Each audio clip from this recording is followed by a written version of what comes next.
حضرت سمرہ بن جندب رضی اللہ تعالیٰ عنہ سے مروی ہے، رسول اللہ صلی اللہ علیہ وسلم نے فرمایا، مانگنا تو اپنے آپ کو زخمی کرنا ہے۔ اس طریقے سے آدمی اپنے چہرے کو نوچتا ہے، مگر یہ کہ حاکم سے مانگے یا ایسی چیز مانگے جس کے بغیر چارہ نہ ہو۔ سنن نسائی حدیث نمبر 2601۔ حضرت حکیم بن حزام رضی اللہ تعالیٰ عنہ بیان کرتے ہیں کہ میں نے ایک دفعہ رسول اللہ صلی اللہ علیہ وسلم سے مانگا، آپ نے دے دیا۔ میں نے پھر مانگا، آپ نے پھر دے دیا۔ میں نے پھر مانگا، آپ نے پھر دیا، مگر ساتھ ہی فرمایا، اے حکیم، بلا شبہ یہ مال سبز و شیریں ہے، جو شخص اسے نفس کی پاکیزگی کے ساتھ لے گا اس کے لیے اس میں برکت ہوگی، اور جو اسے لالچ اور طمع کے ساتھ لے گا اس کے لیے اس میں برکت نہ ہوگی، اور وہ اس شخص کی طرح ہوگا جو کھاتا ہے لیکن سیر نہیں ہوتا، اور اوپر والا ہاتھ نیچے والے ہاتھ سے بہتر ہے۔ سنن نسائی حدیث نمبر 2602۔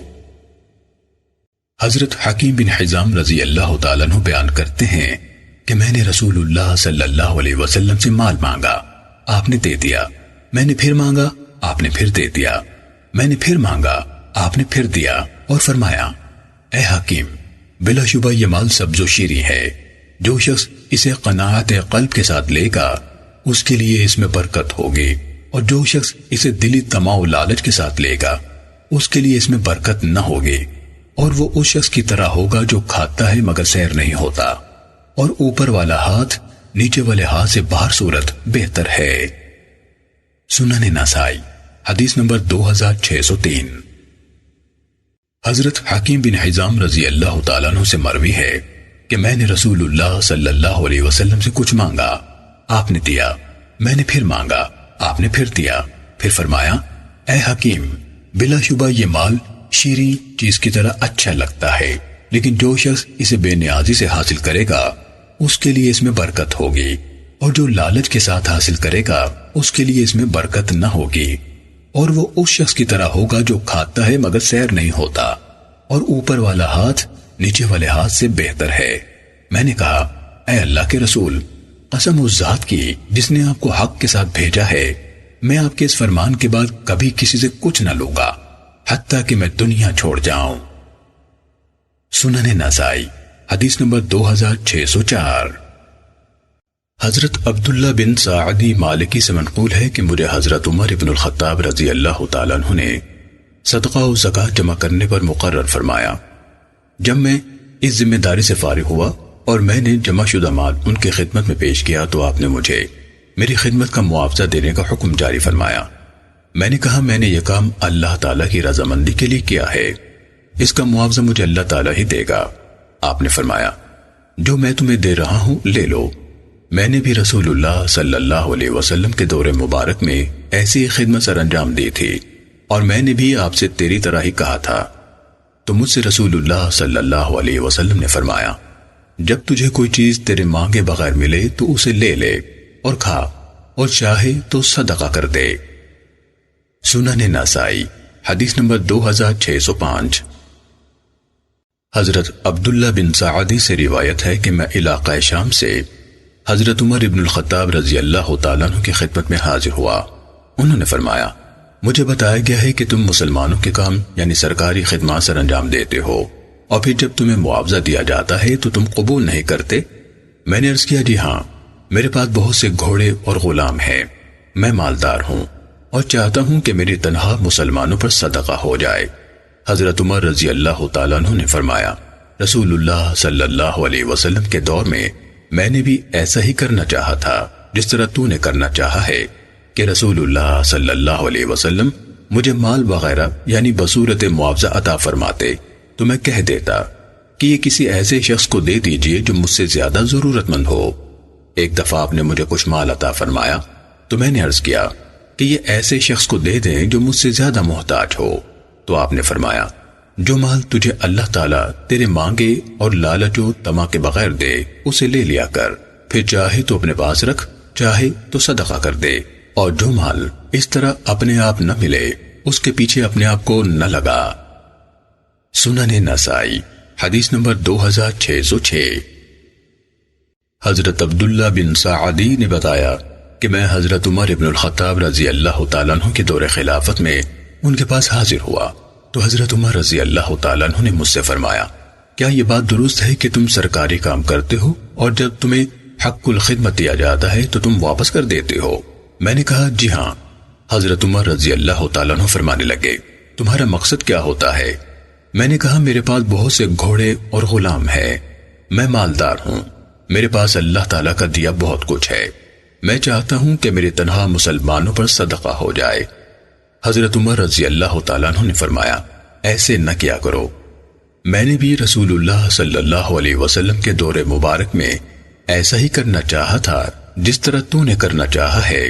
رسول اللہ صلی اللہ علیہ وسلم مجھے کوئی عطیہ وغیرہ دیتے تو میں کہہ دیتا کہ یہ کسی ایسے شخص کو دے دیجئے جسے اس کی مجھ سے زیادہ ضرورت ہو۔ رسول اللہ صلی اللہ علیہ وسلم نے فرمایا، لے لیا کر، پھر جی چاہے تو رکھ لے، نہیں تو صدقہ کر دیا کر۔ اس قسم کا مال جو تیرے پاس بغیر تیری طمع اور خواہش کے آئے وہ لے لیا کر، اور جو اس طرح نہ ملے اس کے پیچھے اپنے آپ کو نہ لگا۔ سنن نسائی حدیث نمبر 2607۔ حضرت عبداللہ بن سعدی نے خبر دی کہ میں حضرت عمر بن الخطاب رضی اللہ تعالیٰ عنہ کے دور حکومت میں آپ کے پاس آیا تو آپ فرمانے لگے، مجھے پتہ چلا ہے کہ تو لوگوں کی خدمات سر انجام دیتا ہے، لیکن جب تجھے تنخواہ دی جاتی ہے تو تو اسے ناپسند کرتا ہے۔ میں نے کہا ہاں ایسے ہی ہے۔ تو انہوں نے فرمایا، تمہارا مقصد کیا ہوتا ہے؟ میں نے کہا میرے پاس بہت سے گھوڑے اور غلام ہیں اور میں مالدار ہوں، یعنی اچھا گزارا کر رہا ہوں، میں چاہتا ہوں کہ میری تنخواہ مسلمانوں پر صدقہ ہو جائے۔ حضرت عمر رضی اللہ تعالیٰ عنہ نے فرمایا، ایسے نہ کر، میں بھی ایسا ہی کرنا چاہتا تھا جس طرح تو نے کرنا چاہا ہے۔ نبی صلی اللہ علیہ وسلم مجھے تنخواہ وغیرہ دیتے تو میں کہہ دیتا کہ یہ کسی زیادہ حاجت مند کو دے دیجئے، حتیٰ کہ ایک دفعہ آپ نے مجھے کچھ مال دیا، میں نے حسب عادت کہہ دیا کہ یہ مجھ سے زیادہ محتاج کو دے دیجئے، تو نبی صلی اللہ علیہ وسلم فرمانے لگے، لے لے، پھر رکھ یا صدقہ کر۔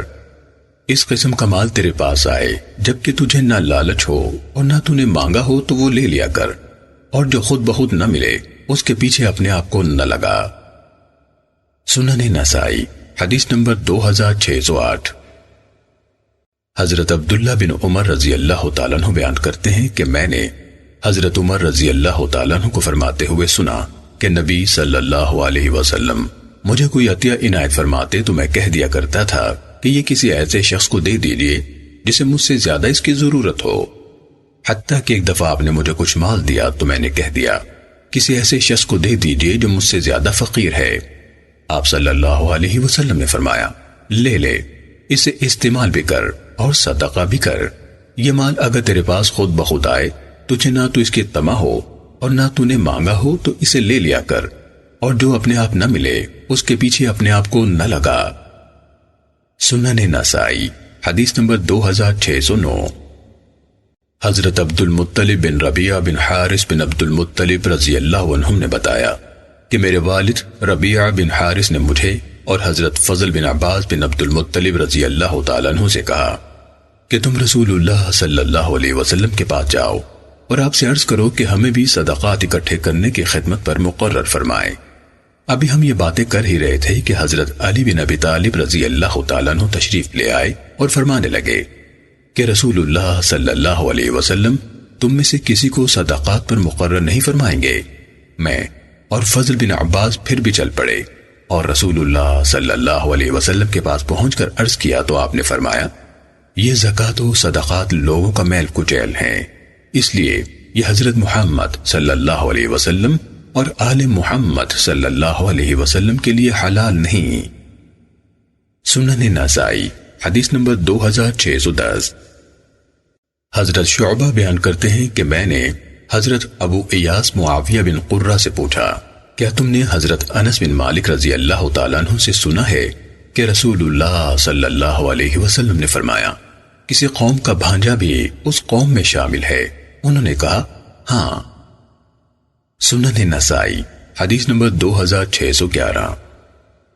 حضرت انس بن مالک رضی اللہ تعالیٰ عنہ سے روایت ہے، رسول اللہ صلی اللہ علیہ وسلم نے فرمایا کسی قوم کا بھانجا بھی ان میں سے ہی ہے۔ سنن نسائی حدیث نمبر 2612۔ حضرت ابو رافع رضی اللہ تعالیٰ عنہ سے روایت ہے کہ رسول اللہ صلی اللہ علیہ وسلم نے بنو مخزوم کے ایک شخص کو صدقہ جمع کرنے پر مقرر فرمایا۔ ابو رافع یعنی میں نے بھی اس کے ساتھ جانے کی خواہش کی تو رسول اللہ صلی اللہ علیہ وسلم نے فرمایا صدقات ہمارے لیے حلال نہیں اور کسی خاندان کا آزاد کردہ غلام بھی ان میں شامل ہے۔ سنن نسائی حدیث نمبر 2613۔ حضرت بہز بن حکیم کے دادا بیان کرتے ہیں کہ جب نبی صلی اللہ علیہ وسلم کے پاس کوئی چیز لائی جاتی تو آپ اس کے بارے میں پوچھتے کہ یہ تحفہ ہے یا صدقہ۔ اگر کہا جاتا صدقہ ہے تو آپ نہیں کھاتے تھے اور اگر کہا جاتا تحفہ ہے تو آپ تناول فرما لیتے تھے۔ سنن نسائی حدیث نمبر 2614۔ حضرت عائشہ رضی اللہ تعالیٰ عنہ سے منقول ہے کہ میں نے ارادہ کیا کہ بریرہ رضی اللہ تعالیٰ عنہ کو خرید کر آزاد کر دوں، لیکن اس کے مالکوں نے اس کے ولا کی شرط لگا لی۔ میں نے یہ بات رسول اللہ صلی اللہ علیہ وسلم سے ذکر کی تو آپ نے فرمایا خرید کر آزاد کر دے، ولا اسی کا حق ہے جو آزاد کرے۔ اسی طرح جب وہ آزاد ہوئی تو اسے خاوند کے پاس رہنے یا نہ رہنے کا اختیار دیا گیا۔ اسی طرح رسول اللہ صلی اللہ علیہ وسلم کے پاس گوشت لایا گیا اور بتایا گیا کہ یہ اس گوشت میں سے ہے جو بریرہ رضی اللہ تعالی عنہ پر صدقہ کیا گیا ہے۔ آپ صلی اللہ علیہ وسلم نے فرمایا وہ اس کے لیے صدقہ ہے، ہمارے لیے ہدیہ یعنی تحفہ ہے۔ یاد رہے کہ حضرت بریرہ رضی اللہ تعالی عنہ کا خاوند آزاد تھا۔ سنن نسائی حدیث نمبر 2615۔ حضرت عمر رضی اللہ تعالیٰ عنہ فرماتے ہیں کہ میں نے ایک گھوڑا اللہ تعالیٰ کے راستے یعنی جہاد میں کسی مجاہد کو دیا۔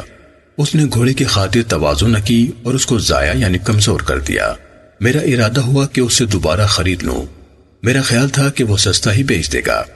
میں نے اس بارے میں رسول اللہ صلی اللہ علیہ وسلم سے پوچھا تو آپ نے فرمایا تو اسے مت خرید، چاہے وہ 1 درہم ہی کا تجھے دے، کیونکہ جو شخص اپنے صدقے کو کسی بھی صورت میں واپس لیتا ہے وہ اس کتے کی طرح ہے جو اپنی قید چاٹتا ہے۔ سنن نسائی حدیث نمبر 2616۔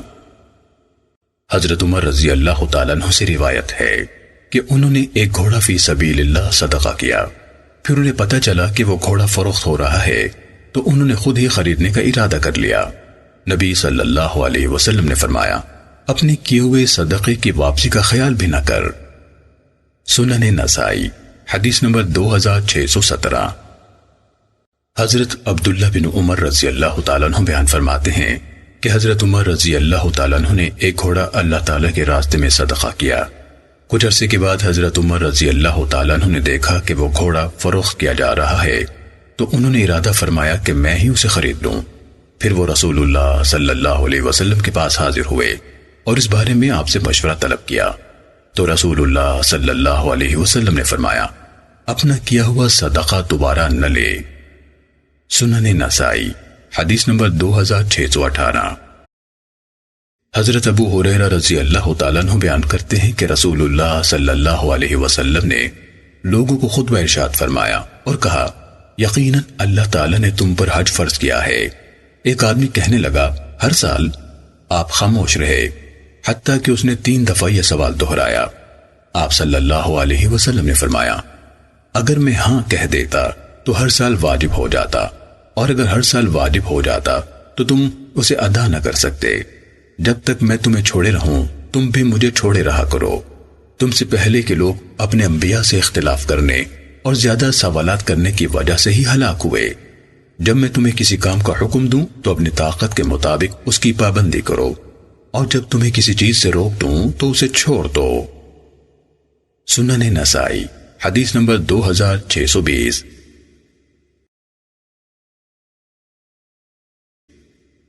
حضرت ابن عباس رضی اللہ تعالیٰ عنہ سے مروی ہے کہ رسول اللہ صلی اللہ علیہ وسلم خطبے کے لیے کھڑے ہوئے اور فرمایا اللہ تعالیٰ نے تم پر حج فرض فرما دیا ہے۔ حضرت اقرع بن حابس تمیمی رضی اللہ تعالیٰ عنہ کہنے لگے اے اللہ کے رسول کیا ہر سال؟ آپ خاموش ہو گئے۔ پھر فرمایا اگر میں ہاں کہہ دیتا تو ہر سال واجب ہو جاتا، پھر نہ تم سنتے اور نہ اطاعت کرتے۔ حج صرف ایک ہی دفعہ فرض ہے۔ سنن نسائی حدیث نمبر 2621۔ حضرت عمرو بن عوص رضی اللہ تعالیٰ عنہ سے روایت ہے کہ حضرت ابو رزین رضی اللہ تعالیٰ عنہ نے کہا، اے اللہ کے رسول، میرے والد بہت بوڑھے ہو چکے ہیں، وہ حج و عمرہ بلکہ سفر تک کی طاقت نہیں رکھتے۔ آپ نے فرمایا، تم اپنے والد کی طرف سے حج اور عمرہ کرو۔ سنن نسائی حدیث نمبر 2622۔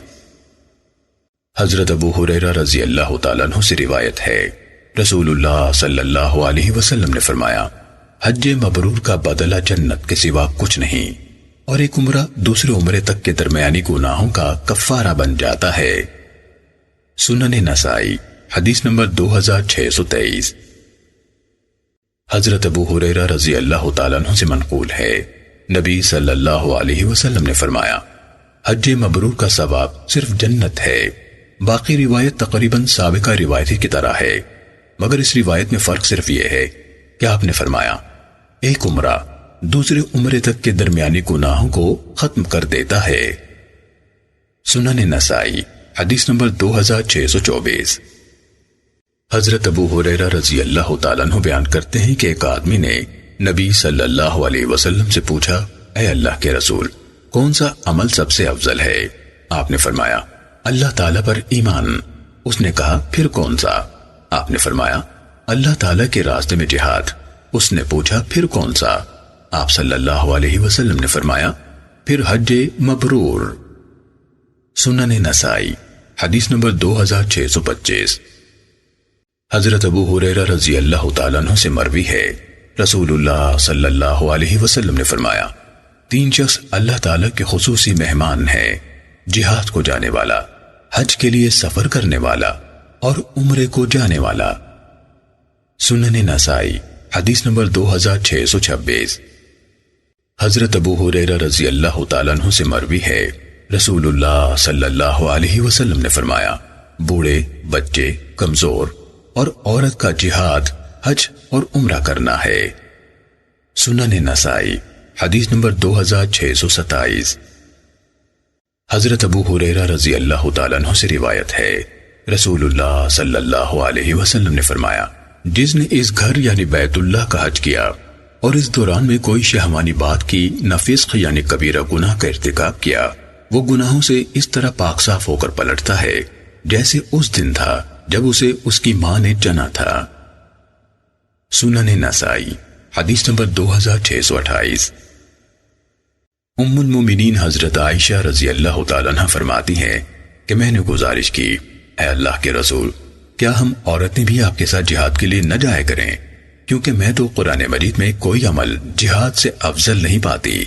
آپ صلی اللہ علیہ وسلم نے فرمایا، نہیں، تم عورتوں کے لیے افضل اور خوبصورت ترین جہاد بیت اللہ کا حج مبرور ہے۔ سنن نسائی حدیث نمبر 2629۔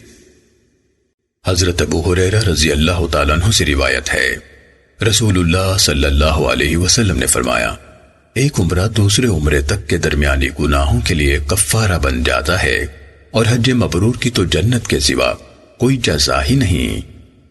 سنن نسائی حدیث نمبر 2630۔ حضرت ابن عباس رضی اللہ تعالیٰ عنہ سے روایت ہے، رسول اللہ صلی اللہ علیہ وسلم نے فرمایا، پے در پہ حج اور عمرہ کرتے رہو، کیونکہ یہ دونوں فقر اور گناہوں کو اس طرح زائل کرتے ہیں جیسے آگ کی بھٹی لوہے کے زنگ اور میل کچیل کو دور کرتی ہے۔ سنن نسائی حدیث نمبر 2631۔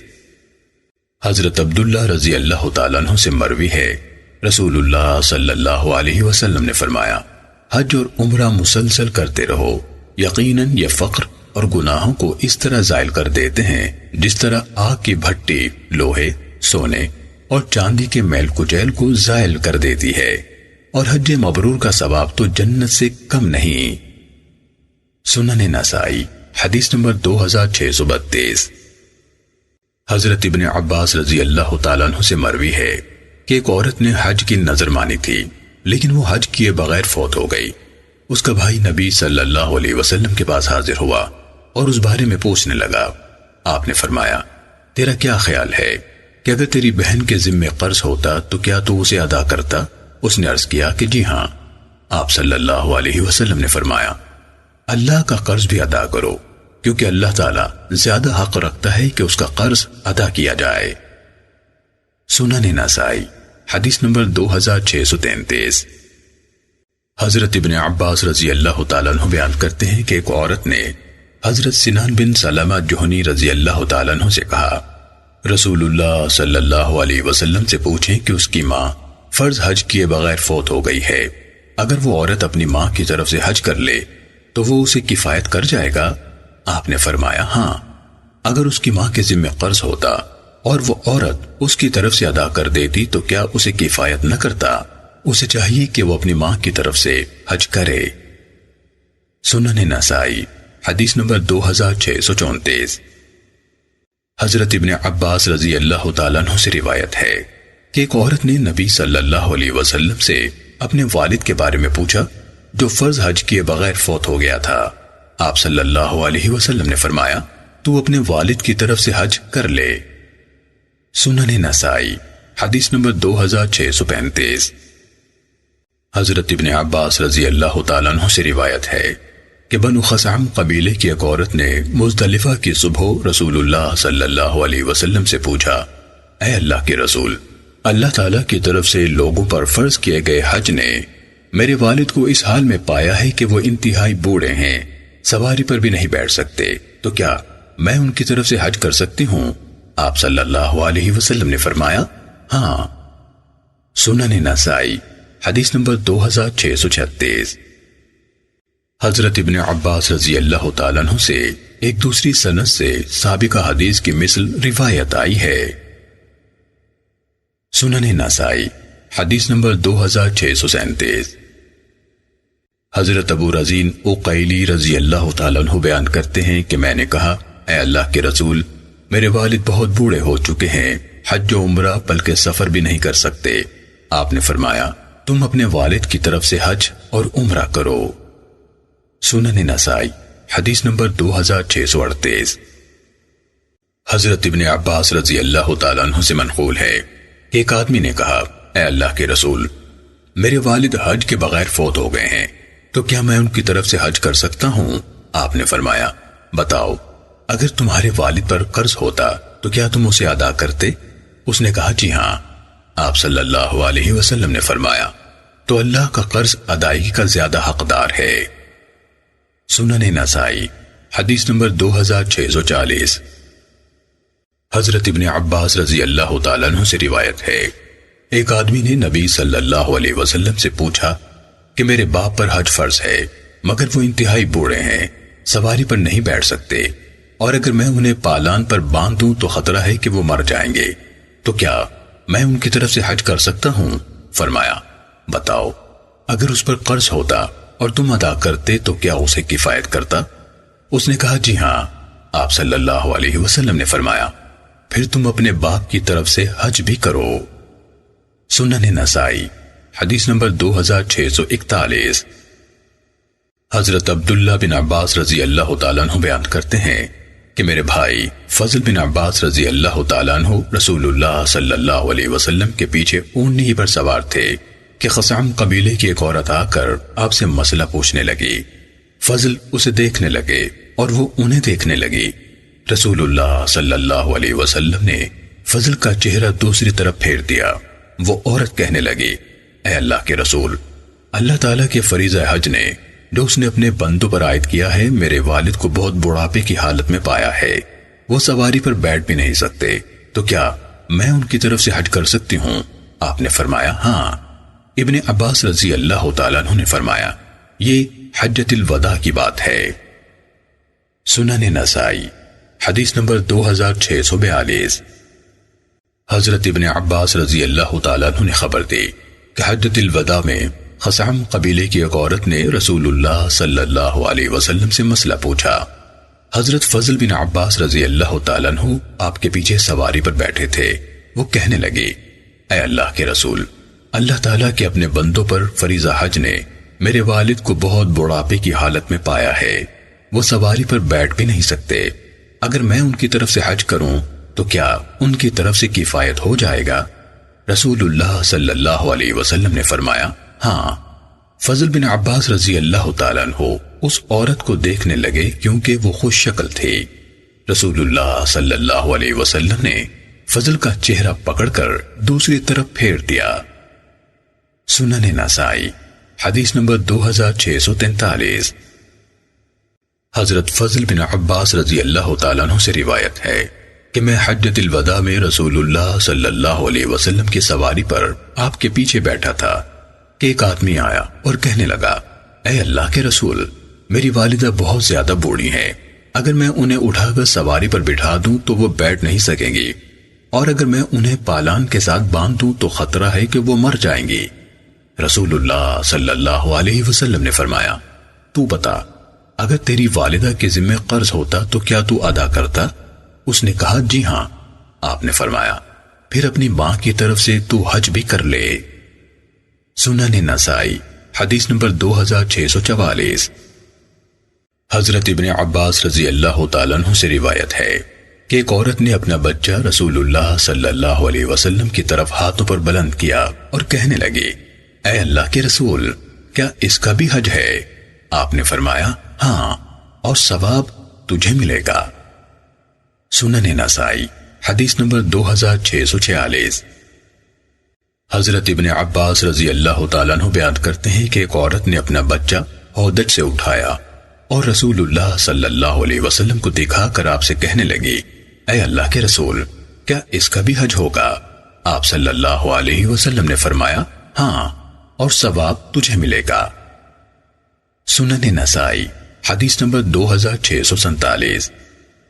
حضرت ابن عباس رضی اللہ تعالیٰ عنہ سے مروی ہے کہ ایک عورت نے نبی صلی اللہ علیہ وسلم کی طرف ایک بچہ اٹھایا اور کہنے لگی، کیا اس کا بھی حج ہوگا؟ آپ نے فرمایا، ہاں، اور ثواب تیرے لیے ہے۔ سنن نسائی حدیث نمبر 2648۔ حضرت ابن عباس رضی اللہ تعالیٰ عنہ سے منقول ہے کہ رسول اللہ صلی اللہ علیہ وسلم حج سے واپس مدینہ منورہ کو تشریف لا رہے تھے۔ جب مقام روحہ پر پہنچے تو کچھ لوگوں سے ملے۔ آپ نے فرمایا، تم کون ہو؟ انہوں نے عرض کیا، ہم مسلمان ہیں۔ پھر وہ کہنے لگے، آپ کون ہیں؟ حاضرین نے بتایا کہ یہ اللہ کے رسول ہیں۔ تو ان کی ایک عورت نے ڈولی سے ایک بچہ اٹھایا اور کہنے لگی، کیا اس کے لیے حج ہے؟ آپ صلی اللہ علیہ وسلم نے فرمایا، ہاں، اور ثواب تیرے لیے ہے۔ سنن نسائی حدیث نمبر 2649۔ حضرت ابن عباس رضی اللہ تعالیٰ عنہ سے مذکور ہے کہ رسول اللہ صلی اللہ علیہ وسلم حج سے واپسی کے دوران میں ایک عورت کے پاس سے گزرے۔ وہ پردے میں تھی اور اس کے ساتھ اس کا ایک بچہ تھا۔ وہ کہنے لگی، کیا اس کے لیے حج ہے؟ آپ نے فرمایا، ہاں، اور ثواب تیرے لیے ہے۔ سنن نسائی حدیث نمبر 2650۔ حضرت عائشہ رضی اللہ تعالیٰ عنہ فرماتی ہیں کہ ہم رسول اللہ صلی اللہ علیہ وسلم کے ساتھ حج کے لیے چلے تو ذوالقعدہ کے 5 دن باقی تھے۔ ہم عموماً حج ہی کی نیت رکھتے تھے، مگر جب ہم مکہ مکرمہ کے قریب ہوئے تو آپ نے حکم فرمایا، جن کے ساتھ قربانی کا جانور نہیں وہ جب بیت اللہ کا طواف کر چکیں تو احرام ختم کر دیں، یعنی حلال ہو جائیں۔ سنن نسائی حدیث نمبر 2651۔ حضرت عبداللہ بن عمر رضی اللہ تعالیٰ عنہ سے روایت ہے، رسول اللہ صلی اللہ علیہ وسلم نے فرمایا، مدینے والے ذوالحلیفہ سے، شام والے جحفہ سے اور نجد والے قرن المنازل سے احرام باندھیں۔ حضرت عبداللہ بن عمر رضی اللہ تعالیٰ عنہ بیان کرتے ہیں کہ مجھے یہ بات پہنچی ہے کہ رسول اللہ صلی اللہ علیہ وسلم نے فرمایا ہے، اور یمن والے یلملم سے احرام باندھیں۔ سنن نسائی حدیث نمبر 2652۔ حضرت عبداللہ بن عمر رضی اللہ تعالیٰ عنہ سے مروی ہے کہ ایک آدمی مسجد میں کھڑا ہوا اور کہنے لگا، اے اللہ کے رسول، آپ ہمیں کہاں سے احرام باندھنے کا حکم دیتے ہیں؟ رسول اللہ صلی اللہ علیہ وسلم نے فرمایا، مدینہ منورہ والے ذوالحلیفہ سے، شام والے جحفہ سے اور نجد والے قرن المنازل سے احرام باندھیں۔ حضرت ابن عمر رضی اللہ تعالیٰ عنہ بیان کرتے ہیں کہ لوگ کہتے ہیں کہ رسول اللہ صلی اللہ علیہ وسلم نے یہ بھی فرمایا تھا، یمن والے یلملم سے احرام باندھیں۔ میں یہ جملہ رسول اللہ صلی اللہ علیہ وسلم سے نہیں سمجھ سکا، یعنی براہ راست آپ سے اخذ نہیں کیا بلکہ دوسرے صحابہ سے اخذ کیا ہے۔ سنن نسائی حدیث نمبر 2653۔ حضرت عائشہ رضی اللہ تعالیٰ عنہ سے روایت ہے کہ رسول اللہ صلی اللہ علیہ وسلم نے مدینہ منورہ والوں کے لیے ذوالحلیفہ، شام اور مصر والوں کے لیے جحفہ، عراق والوں کے لیے ذات عرق اور یمن والوں کے لیے یلملم میقات مقرر فرمائے۔ سنن نسائی حدیث نمبر 2654۔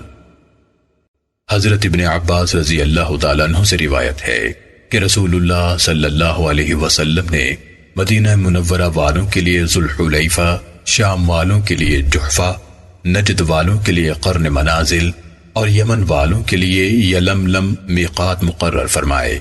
نیز فرمایا یہ میقات ان علاقوں کے لوگوں کے لیے ہیں اور ان کے لیے بھی جو ان مواقیت سے گزریں، چاہے وہ دوسرے علاقوں سے تعلق رکھتے ہیں، اور جس شخص کی رہائش ان مواقیت کے اندر ہو تو وہ جہاں سے عمرے اور حج کا سفر شروع کریں وہیں سے احرام باندھیں، حتیٰ کہ یہ حکم مکے والوں پر بھی لاگو ہوگا، یعنی اہل مکہ مکہ مکرمہ ہی سے احرام باندھیں گے۔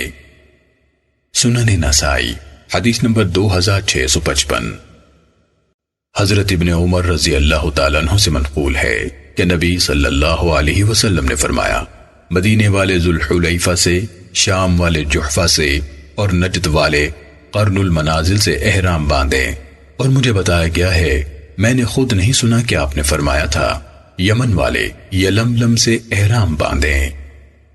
سنن نسائی حدیث نمبر 2656۔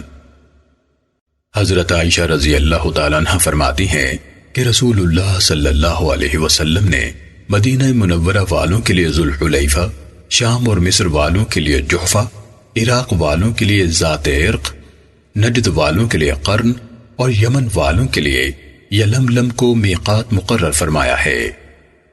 سنن نسائی حدیث نمبر 2657۔ حضرت ابن عباس رضی اللہ تعالیٰ عنہ بیان کرتے ہیں کہ رسول اللہ صلی اللہ علیہ وسلم نے مدینہ منورہ والوں کے لیے ذوالحلیفہ، شام والوں کے لیے جحفہ، نجد والوں کے لیے قرن اور یمن والوں کے لیے یلملم کو میقات مقرر فرمایا۔ آپ نے فرمایا یہ مواقیت ان علاقوں کے لوگوں کے لیے ہیں اور ان لوگوں کے لیے بھی جو دوسرے علاقوں سے ہوں، لیکن ان مواقیت سے گزریں بشرطے کہ وہ حج و عمرے کے ارادے سے آئیں، اور جو لوگ ان مواقیت کے اندر رہتے ہوں تو وہ ان جگہوں سے احرام باندھیں جہاں سے چلیں، حتیٰ کہ یہ حکم مکے والوں پر بھی لاگو ہوگا کہ وہ مکے ہی سے حج کا احرام باندھیں۔ سنن نسائی حدیث نمبر 2658۔ حضرت ابن عباس رضی اللہ تعالیٰ عنہ سے مروی ہے کہ نبی صلی اللہ علیہ وسلم نے مدینہ منورہ والوں کے لیے ذوالحلیفہ، شام والوں کے لیے جحفہ، یمن والوں کے لیے یلملم اور نجد والوں کے لیے قرن منازل کو میقات مقرر فرمایا۔ یہ مواقیت ان لوگوں کے لیے ہیں اور ان کے لیے جو دوسرے علاقوں سے آ کر یہاں سے گزریں، بشرطے کہ وہ حج یا عمرے کا ارادہ رکھتے ہوں، اور جو لوگ ان مواقیت کے اندر رہتے ہوں وہ اپنے گھر ہی سے احرام باندھیں، حتیٰ کہ مکہ مکرمہ والے مکہ مکرمہ ہی سے احرام باندھیں۔ سنن نسائی حدیث نمبر 2659۔ حضرت ابن عمر رضی اللہ تعالیٰ عنہ بیان کرتے ہیں کہ رسول اللہ صلی اللہ علیہ وسلم نے ابتداً ذوالحلیفہ میں رات گزاری اور اس کی مسجد میں نماز پڑھی۔ سنن نسائی حدیث نمبر 2660۔ حضرت عبداللہ بن عمر رضی اللہ تعالیٰ عنہ سے روایت ہے کہ رسول اللہ صلی اللہ علیہ وسلم ذوالحلیفہ میں اپنے پڑاؤ کی جگہ میں تھے کہ آپ کو خواب آیا۔ آپ سے کہا گیا آپ ایک بابرکت وادی میں ہیں۔ سنن نسائی حدیث نمبر 2661۔ حضرت ابن عمر رضی اللہ تعالیٰ عنہ سے مروی ہے کہ رسول اللہ صلی اللہ علیہ وسلم نے ذوالحلیفہ کی وادی مقدس میں پڑاؤ ڈالا اور وہاں نماز پڑھی۔ سنن نسائی حدیث نمبر 2662۔ حضرت اسماء بنت عمیس رضی اللہ تعالیٰ عنہ سے روایت ہے کہ مقام بیدہ میں انہوں نے محمد بن ابو بکر صدیق کو جنا۔ حضرت ابو بکر رضی اللہ تعالیٰ عنہ نے اس بات کا تذکرہ رسول اللہ صلی اللہ علیہ وسلم سے کیا تو آپ نے فرمایا اسما سے کہو کہ وہ غسل کرے اور احرام باندھ لے۔ سنن نسائی حدیث نمبر 2664۔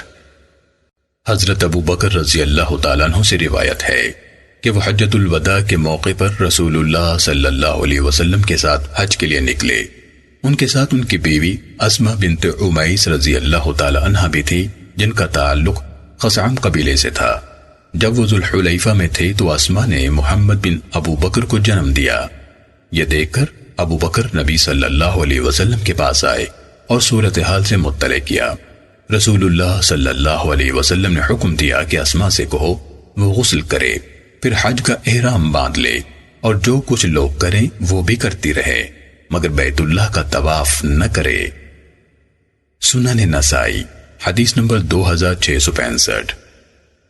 حضرت عبداللہ بن حنین سے مروی ہے کہ حضرت عبداللہ بن عباس رضی اللہ تعالیٰ عنہ اور حضرت مسور بن مخرمہ رضی اللہ تعالیٰ عنہ کا ابوا کے مقام پر اختلاف ہو گیا۔ حضرت ابن عباس رضی اللہ تعالیٰ عنہ نے فرمایا محرم اپنا سر دھو سکتا ہے، اور حضرت مسور رضی اللہ تعالیٰ عنہ نے فرمایا وہ سر نہیں دھو سکتا۔ مجھے حضرت ابن عباس رضی اللہ تعالیٰ عنہ نے حضرت ابو ایوب انصاری رضی اللہ تعالیٰ عنہ کے بعد بھیجا کہ ان سے اس بارے میں پوچھوں۔ میں آیا تو میں نے انہیں کنویں کی 2 لکڑیوں کے درمیان غسل کرتے پایا۔ انہوں نے ایک کپڑے کے ساتھ پردہ کیا ہوا تھا۔ میں نے انہیں سلام کیا اور کہا مجھے حضرت عبداللہ بن عباس رضی اللہ تعالیٰ عنہ نے آپ کے پاس بھیجا ہے کہ آپ سے پوچھوں کہ رسول اللہ صلی اللہ علیہ وسلم احرام کی حالت میں اپنا سر کیسے دھوتے تھے۔ حضرت ابو ایوب رضی اللہ تعالیٰ عنہ نے کپڑے پر ہاتھ رکھ کر اسے نیچے کیا حتیٰ کہ ان کا سر نظر آنے لگا۔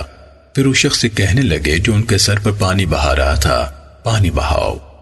پھر انہوں نے اپنے سر کو اپنے دونوں ہاتھوں سے حرکت دی، اپنے دونوں ہاتھوں کو آگے لائے اور پیچھے لے گئے اور فرمایا میں نے اللہ کے رسول صلی اللہ علیہ وسلم کو ایسے کرتے دیکھا ہے۔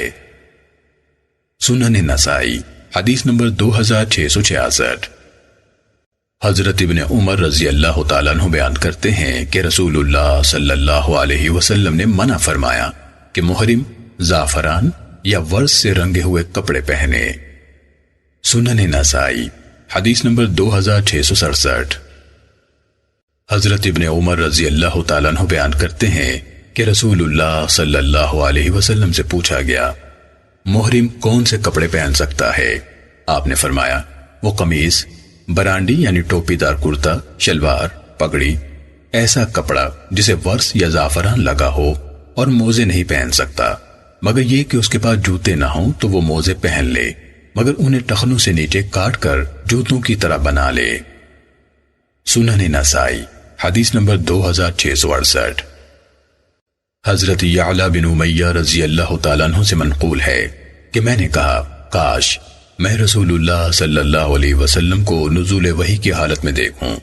ایک بار ہم دوران سفر میں جعرانہ کے مقام پر تھے جبکہ رسول اللہ صلی اللہ علیہ وسلم اپنے خیمے میں تھے کہ آپ پر وحی اترنے لگی۔ حضرت عمر رضی اللہ تعالیٰ عنہ نے مجھے اشارہ فرمایا کہ آ جاؤ۔ میں نے اپنا سر خیمے میں داخل کیا۔ دراصل ایک آدمی رسول اللہ صلی اللہ علیہ وسلم کے پاس آیا تھا جس نے جبے میں عمرے کا احرام باندھ لیا تھا۔ اس آدمی نے خوشبو بھی لگائی ہوئی تھی۔ اس نے آپ سے پوچھا اے اللہ کے رسول، آپ اس شخص کے بارے میں کیا فرماتے ہیں جس نے جبے ہی میں احرام باندھ لیا ہو؟ تو آپ پر وحی اترنے لگی۔ نبی صلی اللہ علیہ وسلم اس کی وجہ سے خراٹے لینے لگے۔ کچھ دیر بعد آپ سے یہ حالت دور ہوئی تو آپ نے فرمایا کہاں ہے وہ شخص جس نے ابھی مجھ سے سوال کیا تھا؟ اس آدمی کو لایا گیا۔ آپ نے فرمایا جبہ اتار دے اور خوشبو دھو ڈال، پھر نئے سرے سے احرام باندھ۔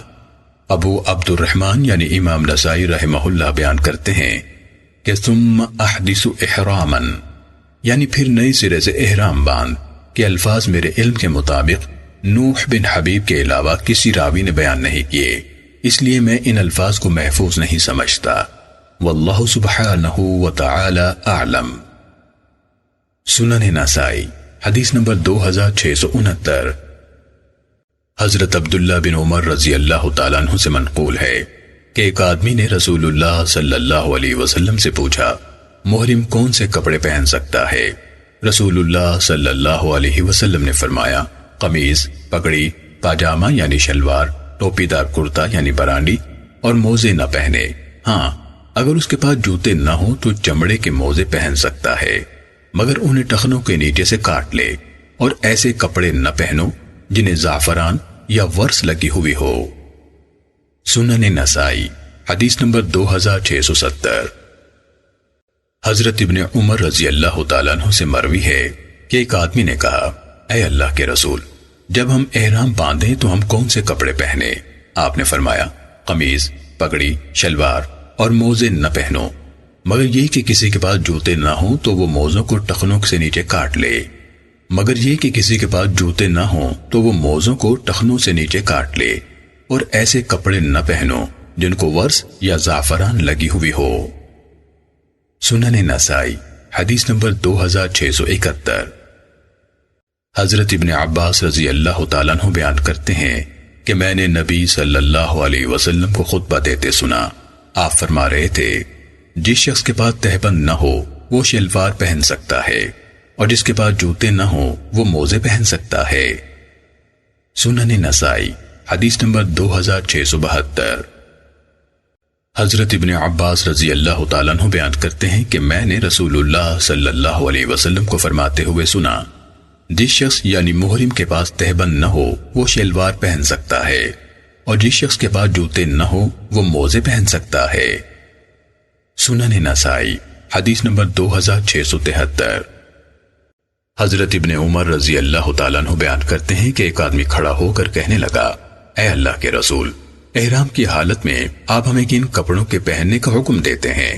رسول اللہ صلی اللہ علیہ وسلم نے فرمایا، قمیض، شلوار، پگڑی، برانڈی یعنی اوور کوٹ اور ٹوپی دار کرتا اور موزے نہ پہنو، مگر یہ کہ کسی کے پاس جوتے نہ ہوں تو وہ موزے ٹخنوں کے نیچے سے کاٹ کر پہن سکتا ہے، اور کوئی ایسا کپڑا نہ پہنو جس کو زعفران یا ورس لگی ہو۔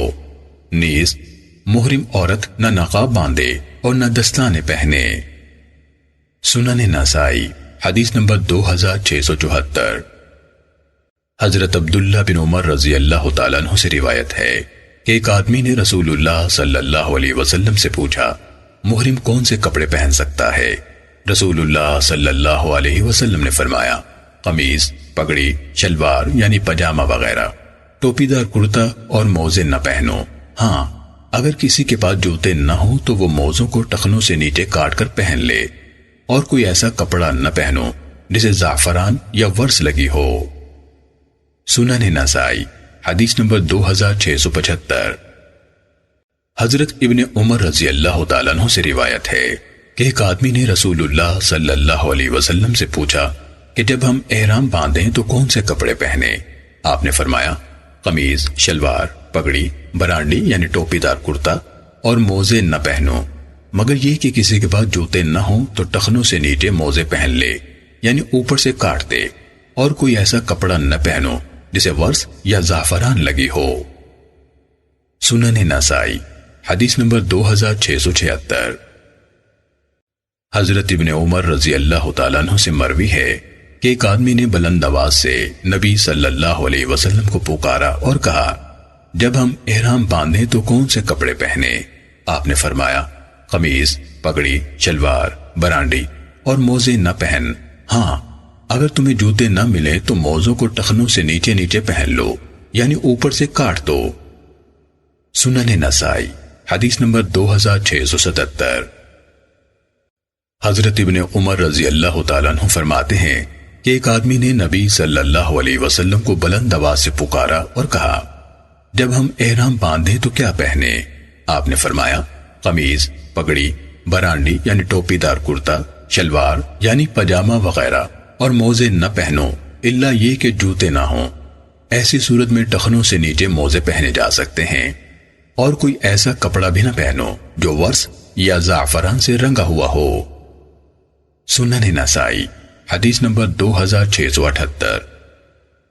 حضرت ابن عمر رضی اللہ تعالیٰ عنہ سے مروی ہے کہ میں نے نبی صلی اللہ علیہ وسلم کو فرماتے سنا، تم احرام کی حالت میں قمیض، شلوار، پگڑی، برانڈی اور موزے نہ پہنو۔ سنن نسائی حدیث نمبر 2679۔ حضرت ابن عباس رضی اللہ تعالیٰ عنہ سے مروی ہے کہ میں نے رسول اللہ صلی اللہ علیہ وسلم کو یہ فرماتے سنا، جب کوئی شخص یعنی محرم تہبند نہ پائے تو شلوار پہن سکتا ہے، اور جب جوتے نہ پائے تو موزے پہن سکتا ہے، لیکن وہ انہیں ٹخنوں کے نیچے سے کاٹ لے۔ سنن نسائی حدیث نمبر 2680۔ حضرت ابن عمر رضی اللہ تعالیٰ عنہ سے روایت ہے کہ نبی صلی اللہ علیہ وسلم نے فرمایا، جب محرم کے پاس جوتے نہ ہوں تو وہ موزے پہن لے مگر انہیں ٹخنوں کے نیچے سے کاٹ لے۔ سنن نسائی حدیث نمبر 2681۔ حضرت ابن عمر رضی اللہ تعالیٰ عنہ سے منقول ہے کہ ایک آدمی کھڑا ہو کر کہنے لگا، اے اللہ کے رسول، آپ ہمیں احرام کی حالت میں کس قسم کے کپڑے پہننے کا حکم دیتے ہیں؟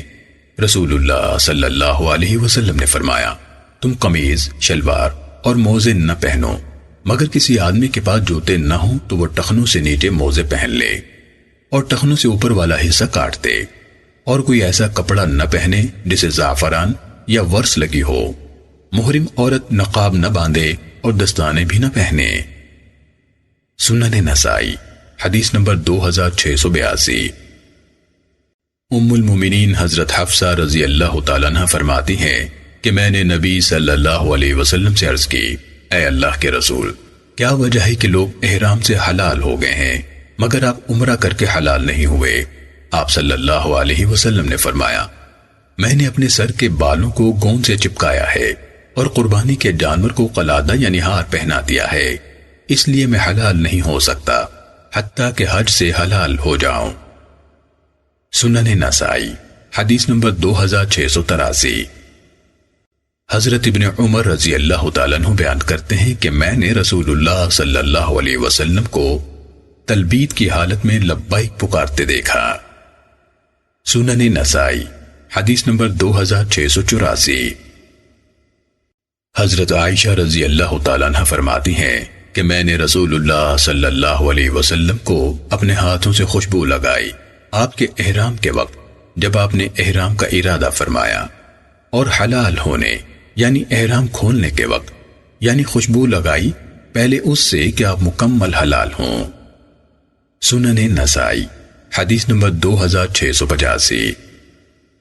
حضرت عائشہ رضی اللہ تعالیٰ عنہ فرماتی ہیں کہ میں نے رسول اللہ صلی اللہ علیہ وسلم کو خوشبو لگائی آپ کے احرام کے وقت احرام باندھنے سے پہلے، اور آپ کے حلال ہونے یعنی احرام کھولنے کے وقت طواف زیارت کرنے سے پہلے۔ سنن نسائی حدیث نمبر 2686۔ حضرت عائشہ رضی اللہ تعالیٰ عنہ بیان کرتی ہیں کہ میں نے رسول اللہ صلی اللہ علیہ وسلم کو آپ کے احرام کے وقت احرام باندھنے سے پہلے اور حلال ہونے کے وقت خوشبو لگائی۔ سنن نسائی حدیث نمبر 2687۔ حضرت عائشہ رضی اللہ تعالیٰ عنہ فرماتی ہیں کہ میں نے رسول اللہ صلی اللہ علیہ وسلم کو آپ کے احرام کے وقت خوشبو لگائی جب آپ نے احرام باندھا، اور جب آپ جمرہ عقبہ کو رمی کرنے کے بعد حلال ہوئے اس وقت بھی خوشبو لگائی، اس سے پہلے کہ آپ بیت اللہ کا طواف فرمائیں۔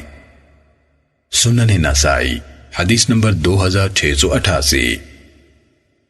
حضرت عائشہ رضی اللہ تعالیٰ عنہ سے مروی ہے کہ میں نے رسول اللہ صلی اللہ علیہ وسلم کو حلال ہوتے وقت خوشبو لگائی اور احرام باندھنے کے وقت بھی ایسی خوشبو لگائی جو تمہاری اس خوشبو کی طرح نہیں تھی، یعنی جو باقی نہیں رہتی۔ سنن نسائی حدیث نمبر 2689۔ حضرت عروہ بیان کرتے ہیں کہ میں نے حضرت عائشہ رضی اللہ تعالیٰ عنہ سے پوچھا، آپ نے رسول اللہ صلی اللہ علیہ وسلم کو کون سی خوشبو لگائی تھی؟ انہوں نے فرمایا، میں نے آپ کو سب سے بہترین خوشبو لگائی، احرام باندھنے کے وقت بھی اور حلال ہونے کے وقت بھی۔ سنن نسائی حدیث نمبر 2690۔ حضرت عائشہ رضی اللہ تعالیٰ عنہ سے مروی ہے کہ میں رسول اللہ صلی اللہ علیہ وسلم کو آپ کے احرام باندھنے کے وقت بہترین خوشبو لگایا کرتی تھی جو میرے پاس ہوتی تھی۔ سنن نسائی حدیث نمبر 2691۔ حضرت عائشہ رضی اللہ تعالیٰ عنہ فرماتی ہیں کہ میں نے رسول اللہ صلی اللہ علیہ وسلم کو آپ کے احرام باندھنے کے وقت اور حلال ہونے کے وقت، اور جب آپ بیت اللہ کا طواف زیارت کرنے چلے، اپنے پاس موجود بہترین خوشبو لگائی۔ سنن نسائی حدیث نمبر 2692۔ حضرت عائشہ رضی اللہ تعالیٰ عنہ سے مروی ہے کہ میں نے رسول اللہ صلی اللہ علیہ وسلم کو آپ کے احرام باندھنے سے قبل اور قربانی والے دن طواف بیت اللہ کرنے سے پہلے خوشبو لگائی جس میں کستوری شامل تھی۔ سنن نسائی حدیث نمبر 2693۔ حضرت عائشہ رضی اللہ تعالیٰ عنہ فرماتی ہیں کہ مجھے یوں محسوس ہو رہا ہے کہ میں رسول اللہ صلی اللہ علیہ وسلم کے سر مبارک میں خوشبو کی چمک دیکھ رہی ہوں جبکہ آپ حالت احرام میں ہیں۔ استاد احمد بن نصر کی حدیث میں ہے رسول اللہ صلی اللہ علیہ وسلم کی مانگ میں دوران احرام کستوری کی خوشبو کی چمک دیکھ رہی ہوں۔ سنن نسائی حدیث نمبر 2694۔ حضرت عائشہ رضی اللہ تعالیٰ عنہ بیان کرتی ہیں کہ دوران احرام رسول اللہ صلی اللہ علیہ وسلم کی مانگ مبارک میں خوشبو کی چمک صاف نظر آتی تھی۔ سنن نسائی حدیث نمبر 2695۔ حضرت عائشہ رضی اللہ تعالیٰ عنہ فرماتی ہیں کہ مجھے یوں لگتا ہے کہ میں جبکہ آپ احرام کی حالت میں ہیں رسول اللہ صلی اللہ علیہ وسلم کے سر مبارک میں خوشبو کی چمک دیکھ رہی ہوں۔ سنن نسائی حدیث نمبر 2696۔ حضرت عائشہ رضی اللہ تعالیٰ عنہ سے مروی ہے کہ میں رسول اللہ صلی اللہ علیہ وسلم کے بالوں کی جڑوں میں خوشبو کی چمک دیکھا کرتی تھی جبکہ آپ محرم ہوتے تھے۔ سنن نسائی حدیث نمبر 2697۔ حضرت عائشہ رضی اللہ تعالیٰ عنہ بیان کرتی ہیں کہ مجھے ایسے محسوس ہوتا ہے کہ میں رسول اللہ صلی اللہ علیہ وسلم کے سر مبارک کی مانگ میں خوشبو کی چمک دیکھ رہی ہوں جبکہ آپ احرام کی حالت میں ہیں۔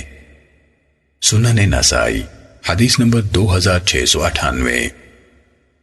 حضرت عائشہ رضی اللہ تعالیٰ عنہ نے فرمایا تحقیق میں نے رسول اللہ صلی اللہ علیہ وسلم کے سر مبارک میں خوشبو کی چمک دیکھی جبکہ آپ احرام کی حالت میں تھے۔ سنن نسائی حدیث نمبر 2699۔